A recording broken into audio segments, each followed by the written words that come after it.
أهلا بكم إلى فيديو جديد. ما زالت بريطانيا مستنفرة على كافة الجهات وفي كل المناطق والمدن والقرى والمنافذ البرية والبحرية للبحث عن العسكري البريطاني الفار دانيال خليفة.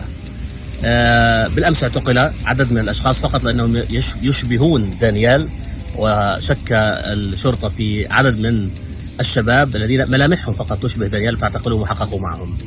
الجديد في الصحافة البريطانية أنها بدأت تكشف عن الجهة التي يتهم دانيال بالتورط في التخابر معها والجوسسة والعمل كجاسوس لها، حيث أشارت BBC والديلي ميل وعدد من الصحف إلى أنه دانيال كان يعمل لصالح إيران.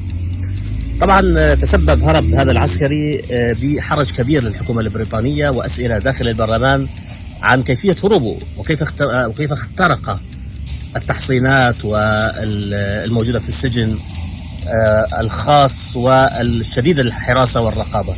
هذه أسئلة برسم الإجابات، لكن اليوم كما قلت الصحافة البريطانية تقول أن دانيال كان جاسوسا إيرانيا زرع داخل الجيش البريطاني.